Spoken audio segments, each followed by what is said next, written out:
सालों पहले की बात है। एक लड़का किसी कंपनी में मैनेजर था।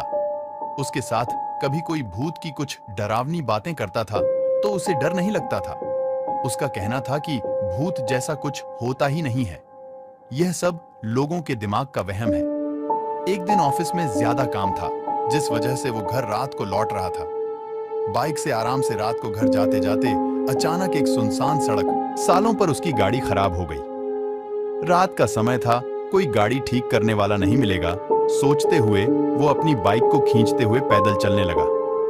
कुछ ही दूर पहुंचा था कि उसे एक बस स्टॉप के पास कोई फकीर बैठा हुआ दिख गया। काफी देर से बाइक खींच रहे लड़के ने भी सोचा, थोड़ी देर इधर ही इंतजार कर लेता हूं। वो सीधे फकीर के पास चला गया और बैठकर उससे बातें करने लगा। दोनों के बीच करीब 10 मिनट तक बात हुई और उसी वक्त भूतों का जिक्र भी आ गया। हंसते हुए लड़के ने कहा कि भूत जैसा कुछ नहीं होता है और न ही मैं इन्हें मानता हूं। ये सारी झूठी और वहम वाली बातें हैं। फकीर ने लड़के की तरफ हैरानी से देखा और बोला, तुम भूत को नहीं मानते हो, वो एक अलग बात है। अगर तुम ऐसा कहोगे कि भूत होते ही नहीं है तो यह सरासर गलत है।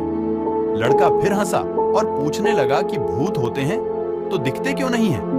क्या आपने कभी भूत देखा है? क्या आप मुझे दिखाएंगे एक भी भूत? फकीर के मन में हुआ कि इसे आज भूत दिखा ही देता हूं। उसने लड़के को अपने पीछे चलते रहने के लिए कहा और आगे श्मशान की ओर बढ़ गया। सुनसान रास्ते में दोनों पैदल चल रहे थे। अब लड़के को थोड़ा डर लगने लगा, लेकिन हिम्मत करते हुए वो आगे बढ़ा। कुछ ही देर में दोनों श्मशान पहुंचे। वहां कई मुर्दा चल रहे थे। फकीर ने उस लड़के को एक जगह पर बैठाया और कहा कि यहां कुछ देर पहले ही एक लाश जली थी। अब तुम्हें यहां मैं भूत दिखाऊंगा। फकीर ने फटाफट वहां पर कील गाड़कर एक धागा बांध दिया।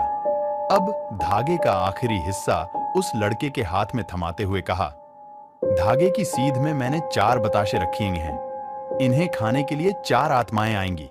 जब तक आत्मा इन बताशों को पूरा ना खा लें, तब तक तुम इस धागे को बिल्कुल भी मत छोड़ना, वरना तुम्हारे साथ बहुत बुरा होगा। इतना कहकर फकीर ने लड़के को आंखें बंद करने के लिए कहा और खुद मंत्र पढ़ने लगा।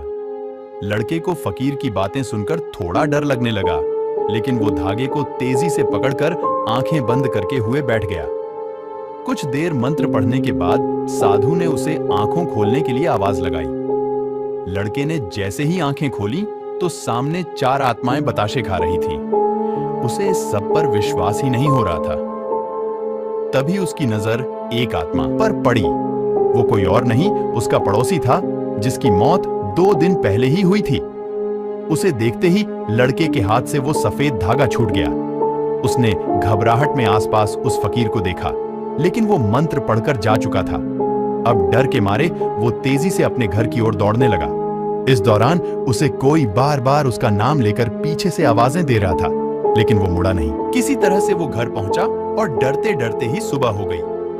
सुबह सबसे पहले उसने श्मशान की घटना के बारे में अपने माँ बाप को बताया और सोने के लिए कमरे में चला गया। कुछ देर बाद जब उसकी आंखों खुली तो वो श्मशान में ही था। वो कैसे दोबारा श्मशान घाट पहुंचा किसी को नहीं पता, लेकिन उसी दिन से लड़के की तबीयत दिमागी रूप से खराब रहने लगी। कहानी से सीख, इंसान को साहसी होना चाहिए, लेकिन दुस्साहसी होना मूर्खता है। कैसी लगी स्टोरी? और सच्ची घटना पे आधारित स्टोरी सुनने के लिए हमारे चैनल को सब्सक्राइब कर ले, ताकि हम जब भी न्यू स्टोरी अपलोड करें तो आप तक पहले पहुंच सके। मिलते हैं नेक्स्ट स्टोरी।